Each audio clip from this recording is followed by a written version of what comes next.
the concept around FOPO, fear of people's opinions, I privately wrestled with this wanting to be accepted, this playing a second game to fit in for much of my life, and I didn't know that other people were playing the same game, and I was embarrassed by it. I had this moment where I was working with a fighter, it's a championship fight in the UFC, and we just did this incredible work as a camp, and it was so earnest and honest, and it was really good work.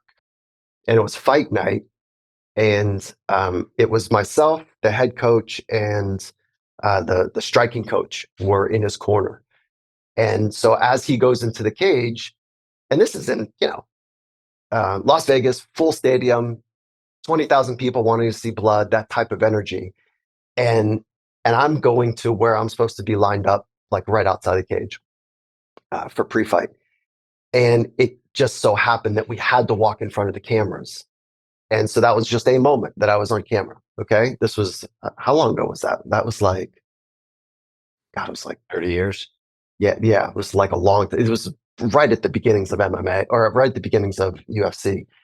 And so I'm on high. He has a great fight, wins the thing. I'm on a high, driving back from Vegas to Los Angeles, and I get a call from my mentor, and he's like, I thought he was going to be like, yes, nice job. Like, nice job. There was some solid work in there. Like, tell me like how camp went, da da da. And he didn't say that anything like that. He said, hey, why don't you get yourself out of the camera? Why don't you find how to work from the background, basically, is how I decoded that. And I was so embarrassed, Stephen. Like, I felt like I did something really wrong. You talked about it a little bit in the book. I just want to add this line to give people a little bit of context because I think it's so important. And I also recognize this. This was so much because you were a psychologist, and it's like a dirty thing to be where there's like, especially, and we went to college at roughly the same time. Like, I remember this era where it was still shameful. Psychology was a shameful thing. And if you were a psychologist, you were in the background, you were very quiet. You didn't talk about the work. It was behind the scenes, right? Bad boys move in silence kind of culture. It's absolutely wild that if I'm working, let's say I'm a psychologist and you're the athlete that I'm working with, or say a client that I'm working with, and I see you in a restaurant or I see you at the grocery store. I'm supposed to act like I don't know you. That's just like, that's the weirdest kind of thing. And I know it's meant to create like a true sanctuary around a person so they can go wherever they want to go when they're, in session. But it is the most bizarre taboo thing to feel like we need to not honor that we actually know each other, because doing psychology is embarrassing, and we wouldn't want to embarrass somebody, if they were found out that they were actually doing psychology, doing the work. So I think we've gone a long way from that, but there's still a long way to go. Mm-hmm. I think so too. One of the things you said, and you just said it at the beginning, and I don't want to leave it for too long because it's such a cool point. This was one of the first insights I had reading the book. You talked early on that like we both had the same thing. Like we ran from other people's opinions into action sports and danger and then anger and anxiety, right? And there's a pattern there that that's a journey that a lot of people seem to take, and we were among them. And but I remember, by the time I was a punk rock, whatever, like I literally built my identity on not caring about other people's opinions. And like, right. So when I'm just opened your book, I was like, yeah, other people's opinions, maybe it's been a long time. Right. It's sort of what I was thinking. And then I realized as I was reading your book that like none of that actually matters, because the point at which I realized that other people's opinions matter, I was 6 or 7. And it was the moment that I realized, oh shit, it's dangerous at home and it's dangerous at school. And the thing that is most dangerous is other people's opinions. And if I don't get it right, I got to learn how to fight. And I'm not very good at it, and I'm small. And oh shit, it came like both ends. No place is safe. And the passage to safety is through their fucking opinion. And I don't know how old I was when that got locked into the habit machine or encoded, but I realized that every single thing that had happened from that point happened. And I also realized that this is like your guy in the car, that like how much of my life has actually been spent performing for the narrator in my head on the off chance that somebody might see, so I could what, signal membership in tribe, and hey, I got posse, I'm fucking safe. Like, what exactly is this conversation I've tried to have with the mirror or whatever it is? Like, I had this whole, yeah, experience when I was reading your book that I was like, oh, I had the timing wrong. Like, it doesn't matter how armored up I am in 2023. My wife can still wreck me in a line. My mom can still wreck me in a line. There are a handful of friends who can destroy me. Fuck, I think 2/3 of every book I write is written literally because I work with my best friend, Michael Warden, and he has an opinion. The idea, though, that we talk about our brain has this mechanism for fight, flight, freeze, the survival mechanism. And we pair that with the running from the saber-tooth tiger or the tribal warrior or something, right? Like we understand how we're supposed to fight, flight, freeze. However, belonging when we got kicked out or potentially were getting kicked out of the tribe, that was a near death sentence. And so that near death sentence is, of course, tuned, in modern times, ancient brain, modern times. And of course, that's still tuned in there. So that's why we're so sensitive to people's opinions, is because if we don't get it right and we're kicked Exile is out, capital punishment. Yeah. that's exactly it. Just because I wrote about it doesn't mean that I'm better than it. I still wrestle with it myself. Oh, And at yeah. least I know I'm wrestling with it. That's the kind of the first gift, is like, why do you feel anxious? It's not the other person. It's not the condition. It's the way that you're interpreting the condition or the other person or whatever that's in your environment. I want to be very clear. The subtitle of the book, so the title is The First Rule of Mastery, and the subtitle is Stop Worrying About What People Think of You. I want to explain this for a minute. This is not stop caring. That's not what this is.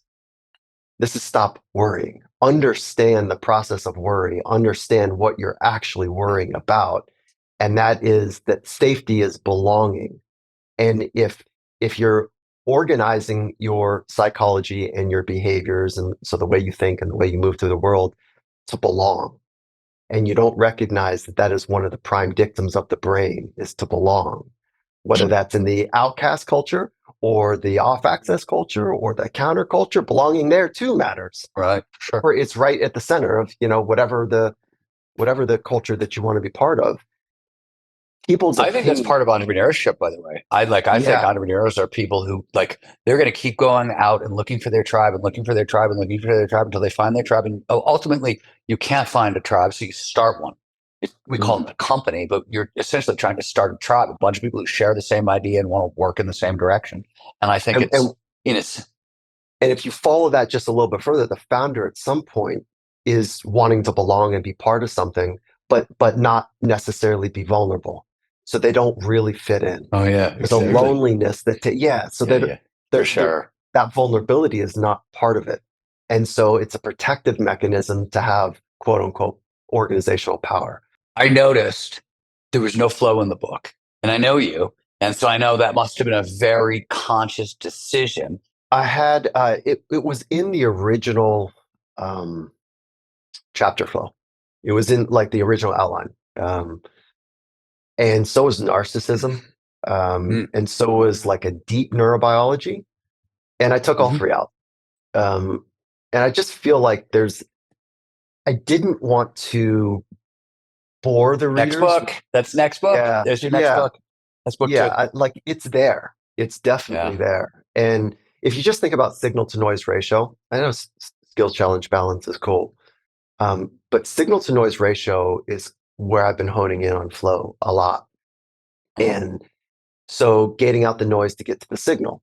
So what is the signal? It's a present moment. It's a task at hand. It's deep focus. Focus, as you know, as you've coined, is one of the great entry points into flow state. So noise is other people's opinions. And so how do you work with that to be able to get to the signal? And so I just didn't want to go into the Mm-hmm. depths of it here. And so I thought there was other things I needed to hit first. So I totally respect that. One of the things I really liked about this, and it was really evident. I mean, I thought this was it's been one of the great strengths of your work, is that One, so much of your work professionally for a while was shaped by the Seahawks.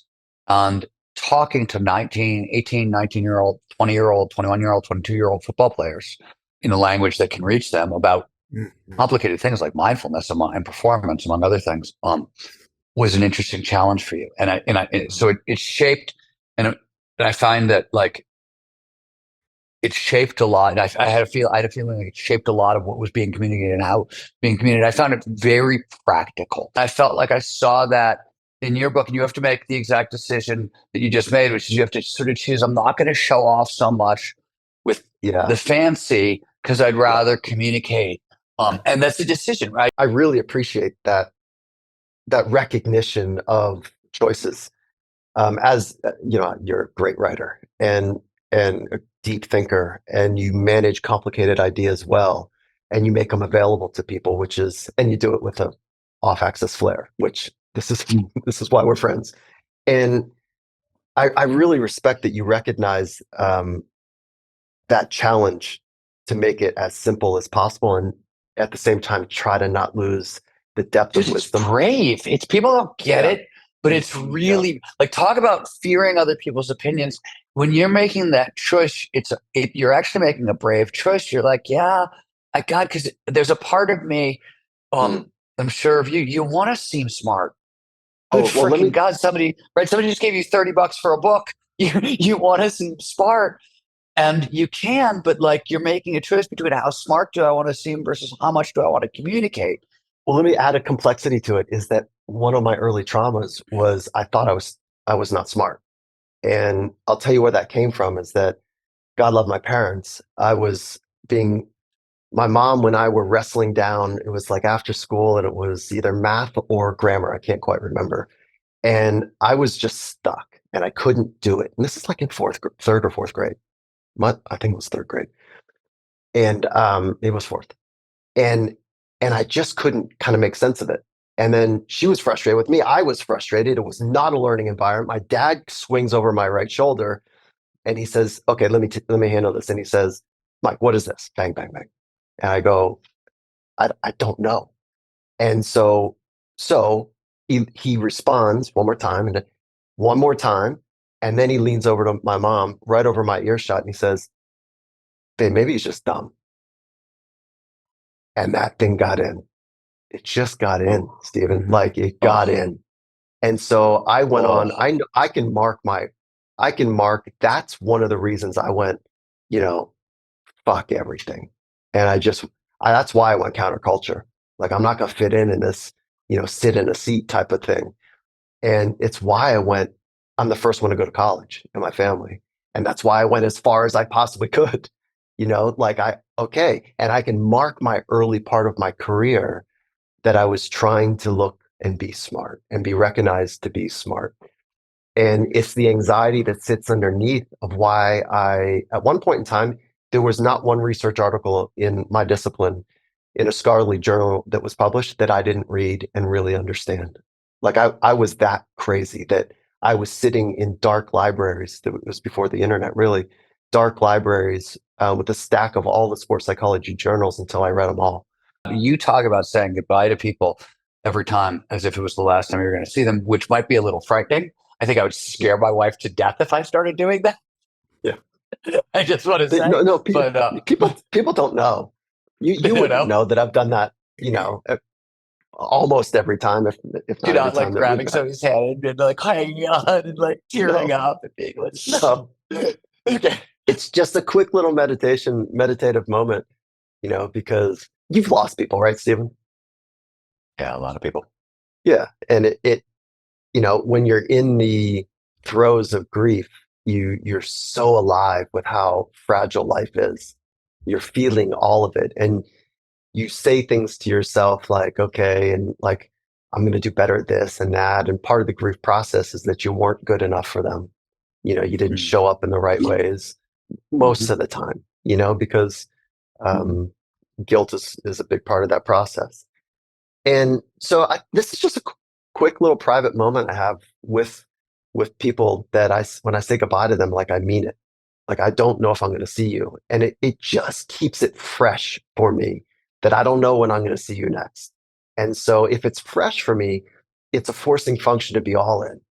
Brain wants to control everything to prevent disaster. Anxiety is often about just, it's literally just, right, it's norepinephrine, which is, it's neutral, but it's energy. And the brain is just saying, hey, do you have enough energy to meet the next moment, the challenge, right? That's right. Anxiety is, Yep. I don't have enough energy for the challenge ahead often.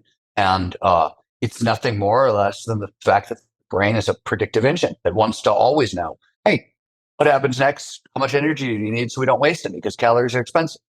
That's exactly right. And That becomes anxiety essentially over time. we Bless you. we are incredibly expensive organisms to run, like incredibly expensive. That's why we got to get the recovery practices right. That being said, we are exponentially more expensive when we are excessively worried. It's funny that Mike talks about the performance, trading performance for purpose. I often say you want to put this in quasi-religious terms, so I'm actually talking about it almost at an energy level. We said flow first, God second. And which, this is, I mean, what I mean by that is the same reason why if you want to study any of the meditative traditions, they do physical work, tire the body out, and then they do the mindfulness, right? You do yoga first, which tires the body out. So it's good to try it upstairs. Then you try to meditate, like that flow first, God second. And I know the reason I think about that is something I see a lot of our clients doing. And I've done at various points in my life, especially around hard emotions like grief or trauma, those kinds of stuff. Is people wake up in the morning and the first thing they'll do is like 2 hours of spiritual practice to try to get to balanced before they start their day, not realizing that they actually have to start their day, get absorbed in the day, flow first, and then through that quietude, you can then find your center or find God, depending on however you want to interpret it.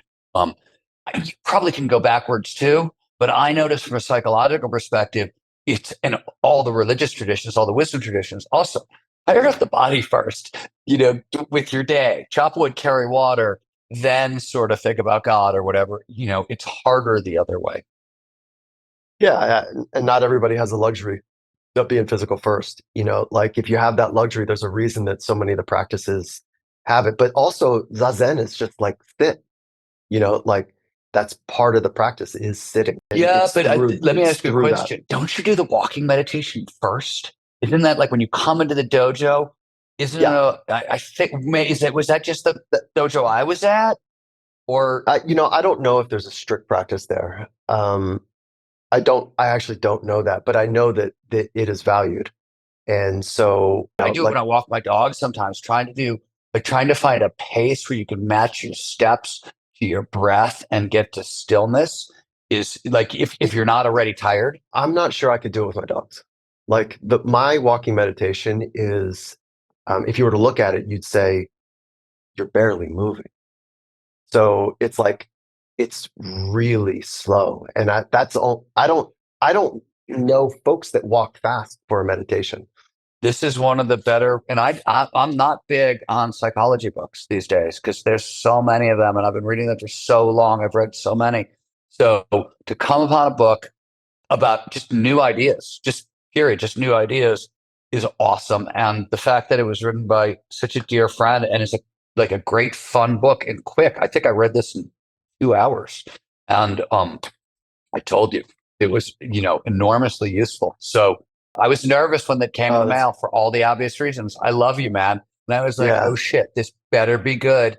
Like I can't have I can't lie to you, and I can't have the conversation if it's not good. I knew that. And I knew that. So I was so thrilled, and I was also thrilled to talk to Ryan about it because it wasn't just me. You know what I mean? Like there's parts of me that are in this book. So I was like, you're speaking right to me. I'm the target audience. I was like, I think one of my notes, excuse me, it's my note for page, kidding you not, notes page 153 is, fucker, you're describing me. Like literally, that's my note on page 153. Oh my God, that is so good. I swear to God, that's the page where you talk about dealing with your fear of other people's opinions through action sports, anger, and anxiety. And I was just like, wow, dude, shut up. Go away. It's awesome. You know why I'm so stoked to hear that from you? It's not because I feel relief that you saw something of value. It's not that, or that now I'm okay, or that your opinion was going to like, it's not that. It's like you have a real community and you saying, hey, when you point here or point there, wherever it is, that I know that it came from an honest, earnest place. And it's, so I'm perfectly fine for it to be in the wild. But the fact that you're going to point to it makes a difference in what I think is going to help a lot of people. I'm proud of you, man. This is a great book. Appreciate you. Thank you. I appreciate you. Thank you. Thank you, Mike. Hey, before you drop, where can our listeners find the first rule of find you in mastery? your book? Yeah. And it's sold everywhere. Oh, and great ad campaigns. I love the banner ads. They're so cool. The banner ads, aren't those fun? Yeah, you can find the book anywhere. And findingmastery.com/book to see the other things that we're doing as well is really cool. And but you can buy the book anywhere. I obviously I think a lot of people say this, but I mean it as well. Local bookstores are cool, yeah. So anyways, thank you. Yeah, thank you, Mike. Thank you you for writing this, man.